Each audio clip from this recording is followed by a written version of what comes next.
Бізде келесі сабақ жеңге планка салу. Мына қараңыз, планканың дайын түрі мына так, бірде мінекей мынаның ара қашықтығы 1,7, 1,6 миллиметр, иә. Сіздер бұны печаттап алыңыздар. Енді мына мен сияқты белгілеп алыңыз.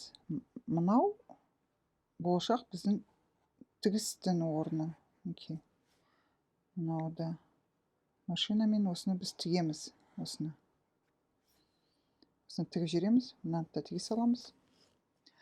Ал сонда мынау үшбұрышты басы бар.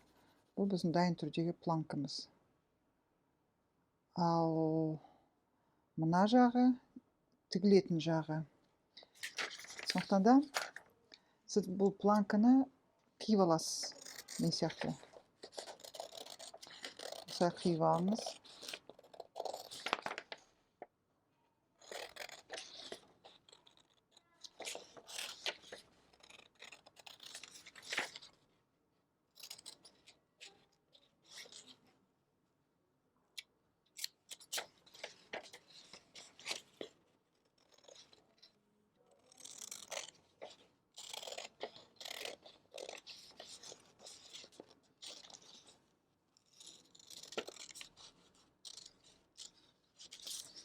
Осылай планканы қиып алыңыз. Мен сияқты осылай тіпті жазып қоюға болады мына жерге. Мынаған тігіс түседі. Мінекей мына жағына да тігіс түседі. Жазып қойыңыз осылай. Мына жерге қайшының суретін салуға болады. Және мына кішкентай үшбұрышты да біз қайшымен қиямыз. Бері қарай, бері. Матада. Енді мен түрлі түсті матамен тігемін, сіздерге түсінікті болу үшін. Мысалға, міне. Сіз матаның үстіне осылай қойыңыз да, бұған тігіске қалғаннан кейін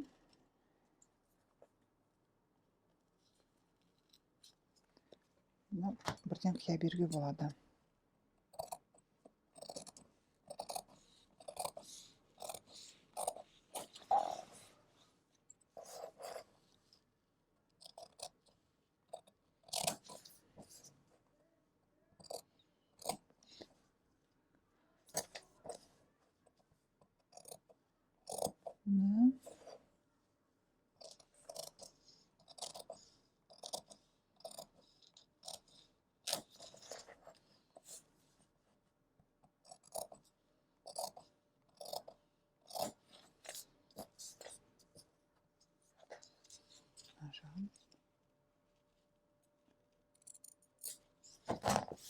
Алып тастадық.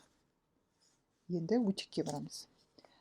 Оны былай қиып алуға болады. Мына жерді дұрыстап қараңыз. Мына бұрыш, мен суретін салып қояйын. Мінекей мына бұрыш, бұл қиылады. Көрініп тұр ғой сізге. Мінекей мына бұрыш қайшымен қиылады. Қараңыз ал. Міне.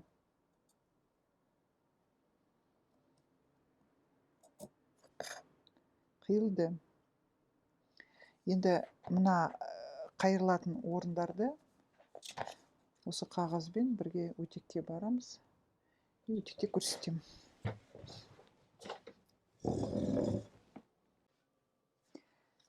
Мына өтекке келгенде енді біз былай істейміз.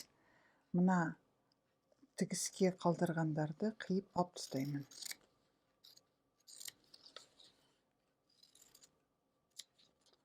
Болашақта үйренгеннен кейін әрине сіз бұлай қиып отырмайсыз. Бірақ бұл планканы түсіну үшін осылай қайталап көріңіз.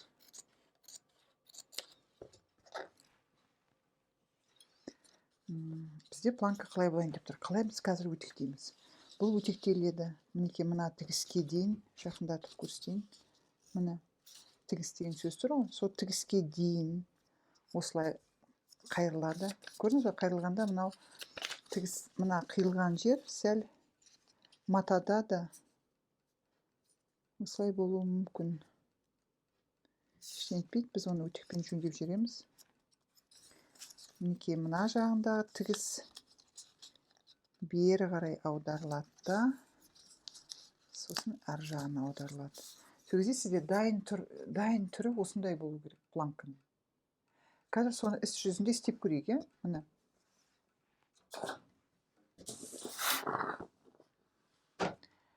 Оны істеп үйрену үшін мүмкін мына мен майыстырып тастаған қайттан ашам. Осы маған көмекші болсын. Қараңыз, осылай қойып қойдым. Бұны жақсы өтектеу үшін менде тағы қандай көмекші бар. Менде мынандай крахмал бар. Мен бұл крахмалды сатып алдым супермаркеттен, бытовой химия тұратын жерден. Бұл өте жақсы көмекші. Қараңыз. Көбісі бұны өздерінің рубашкалерін өтектеу үшін сатып алады. Сіз де көріңіз. Қараңыз енді. Мына қиылған жері, мына бұрышы, қараймын, бәрін дұрыстап бүгемін.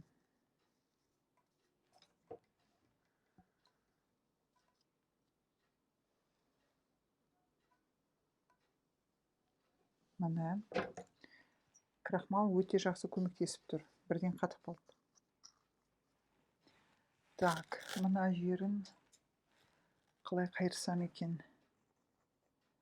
Линейкамен көмектесіп, бұрышын қайырып алайын.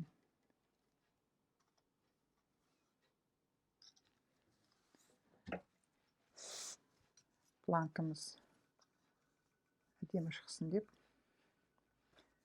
Қараңыз, тіпті булавкамен де қайыруға болады. Саусақпен де қайырайын. Мына.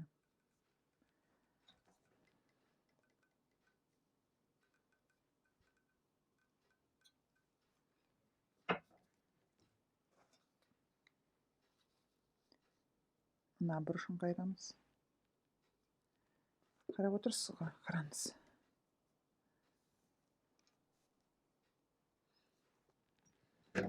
Мына қайырылды. Енді менде қалды мына шеті. Ағашты дұрыстап қоямын.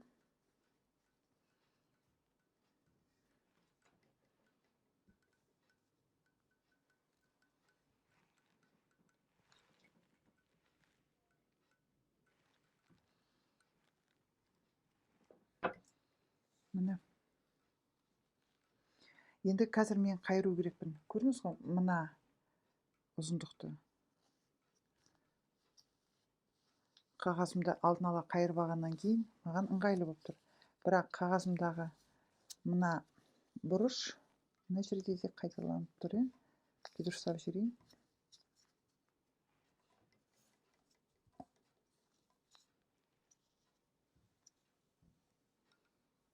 Міне.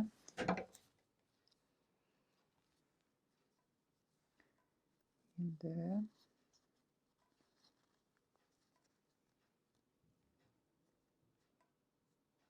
мынау екінші тігіске тігіледі. Мына тігіс пен мына тігіс.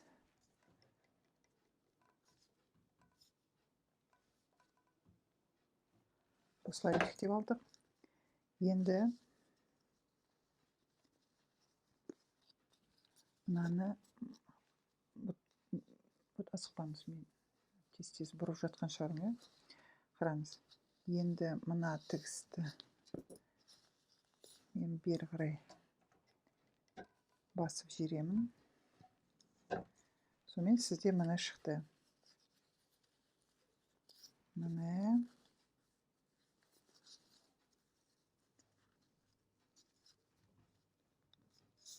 Мынау тігілген, құдай қаласа, мынаның ішіне кіреді. Бүйтіп майыстырып қояйын онда.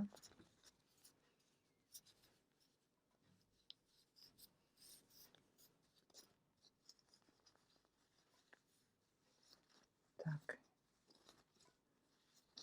Мына жағымды дұрыс. Міне. Осылай болсын. Мынаның іші қалың болып тұр ғой, сондықтан да оған басып жібереміз бай. Міне, дайын. Енді қағазын алып тастаймын. Тағы да дұрыстап тексерейін. Мына жағына.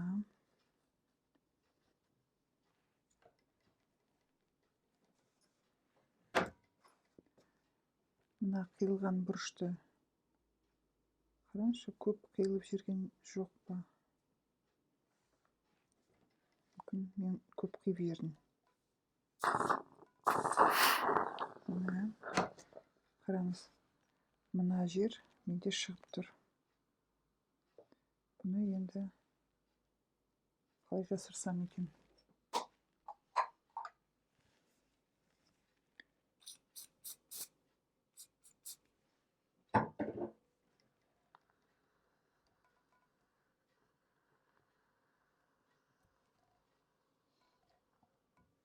Осылай.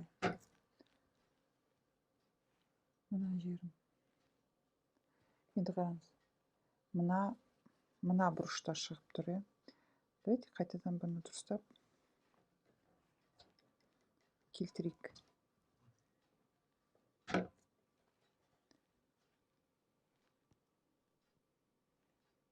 Мына.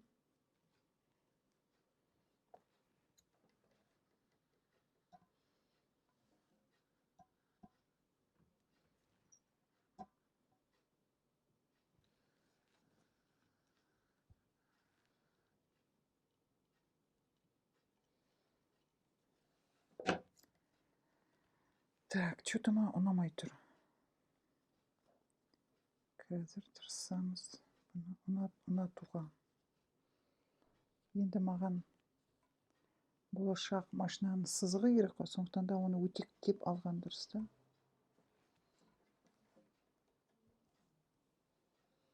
Мінекей, мынау. Сонда мына өтектің орны болашақ машинаның тігісі.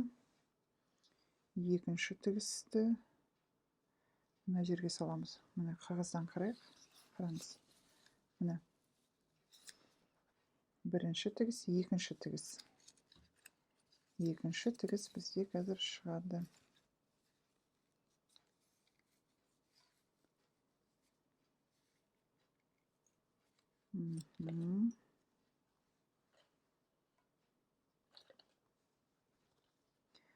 Так, давайте мен бұны аударып жіберейін. Мына тігіс шықты ғой. Сол шыққан тігіспен аккуратно осылай аударайын.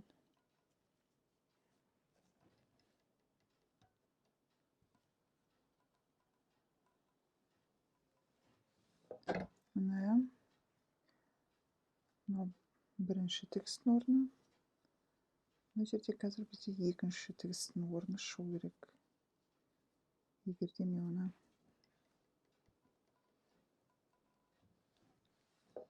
өстіп келтірсем. Сонда менде шықты бірінші тігіс, міне бірінші тігіс, екінші тігістің орны. Қағазымды қойып көрем. Я, дұрыс. Енді машинаға барамыз.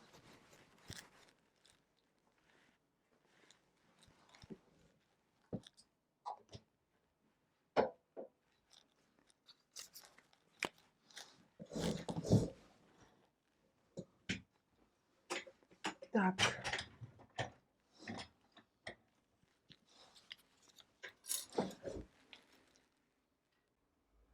Ал енді қараңыз. Мысалы бізде екі қолымыз бар. Оң жақ, сол жақ. Мына біздің жасап отырған планкамыз, бұл дәл осылай жаңа істегеніміз, бұл оң жақ қолдікі. Ал бұлай пішу, ол сол жақ қолдікі болады. Мысалға, так, мынау біздің жеңіміз деп есептейік ал. Мінекей, менің жеңім. Бұл менің оң қолым. мінекей қадаған кезде менде планка мына жағында тұрады сонда. Иә, мына планка. Мынау былай болып есептелінеді. Мынау матаның теріс жағы, мына теріс жағы. Мынау манжет тігілетін жері, мына жағы. Қараңыз енді. Бұл жен. Женнің, мына менің сол жағымнан бір 6-7 сантиметр тастадым. Мысалы мен 7 сантиметр тастайын да. Мінекей осы жерге планканы тігуге болады. Мына жер менде 6-7 сантиметр. И біздің бір планкамыз тігіледі. Осы жаққа қарай. Бізде тігіс екеуі, міне бір, міне екінші тігіс. Ол тігіледі мына деңгейге дейін. Өйткені бізде мына жерде біздің үшбұрыш бар, есіңізде ғой? Біз оны қиямыз әлі. Егерде мен бұны аударып қойып көрсетіп жатырмын. Егерде былай болса, ол міне.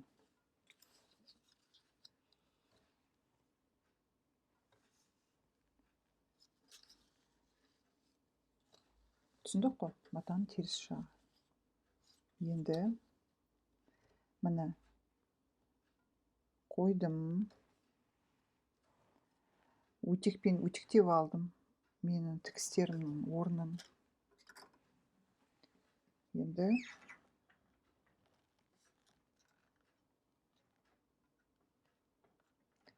так.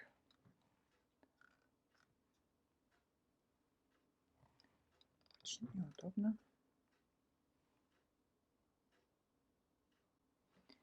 Енді тігеміз.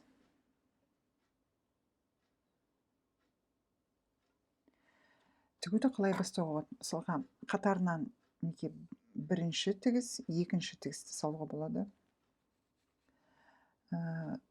Я болмаса, біз былай істейік. Бірінші тігісті жүрейік. Мына жоғары жаққа келгенде, мына үшбұрышқа. Біз былай істейміз. Біз тігеміз мына жағынан. Тігеміз. Бұрыламыз. Әрі қарай кетеміз. Мына мен бұрамын.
Енді қиямыз. Мінекей қараңыз.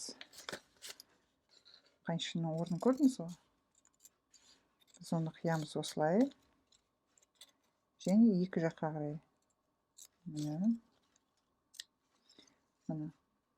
Қазір осыны матата қиямыз.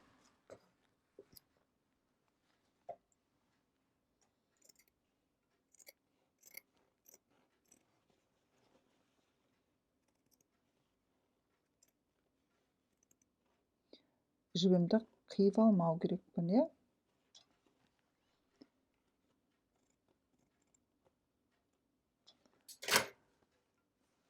Қидым. Енді аударамыз. Бұл теріс жағы ғой. Аударамыз оң жағына қарай. Қараңыз. бүйтіп бәрі оң жағына аударылады. Міне. Бұл біздің матамыздың оң жағы.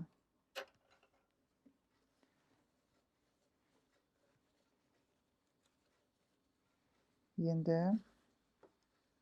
біздің өтектеп қойған мына планкалар бізге қазір көмектеседі. Бірінші бір жағын тігіп аламыз.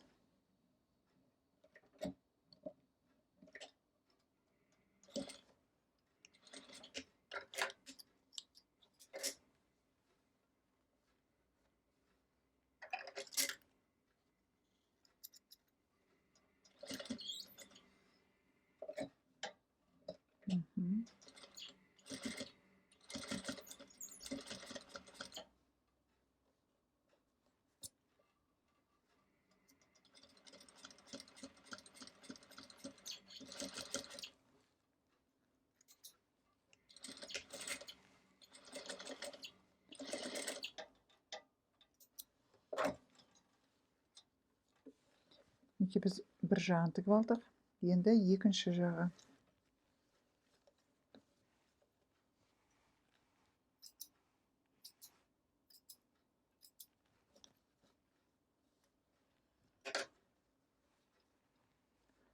Bir жағы тігілді. Так, жібіміз дұрыс болмай тұр ма?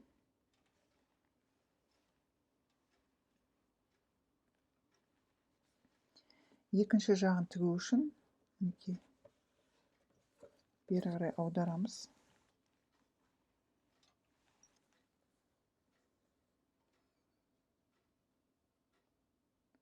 Планканы қойып қоямын осылай. Жіпті лапканы астына қоямыз.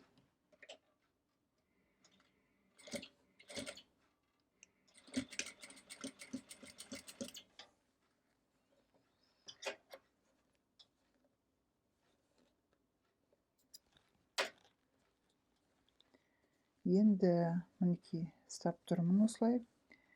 Қараңызшы. Мына жерді дұрыстап қарайық. Мен жақындатайын камераны.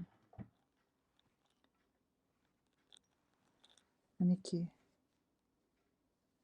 Мына қиылған жерден жер бізге керек болады. Мен оны тіпті бүйтіп белгілеп қояйын. Мінекей планканы жаптық. Қазір тігеміз. Алыстау қояйын.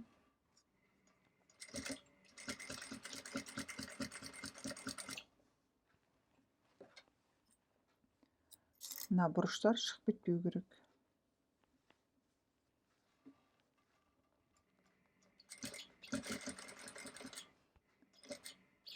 Мына үш бұрышты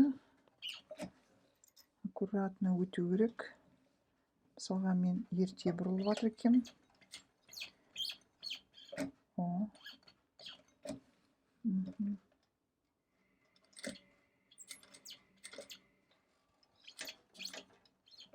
Қараңыз.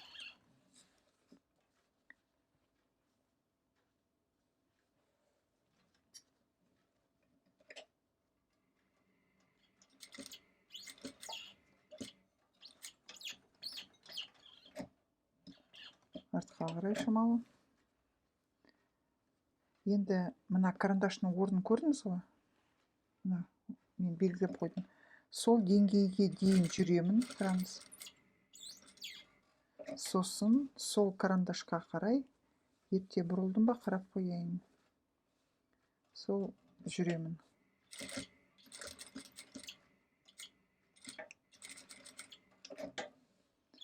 Мына так.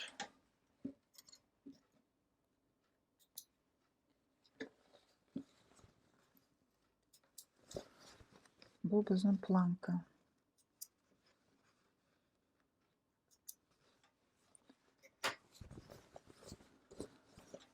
Міне.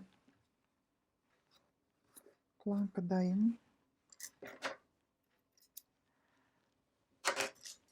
жиынның екі шетін тігеміз, оверлок саламыз, сосын манжетке дайындаймыз. Бұндай планкаларға мына жерге петля жасауға болады, ілгек үшін. Бұл енді оң жағы ғой. Мына жеңді бүйтіп қоямыз мына жағын. Тігеміз.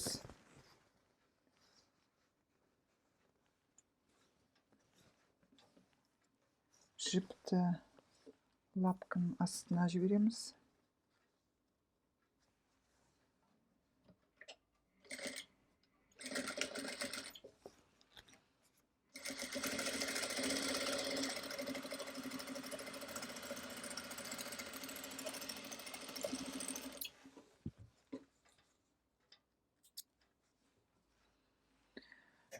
Бұл енді сіздерге үйрену үшін. Мысалға оверлок салдық деп ойлайық.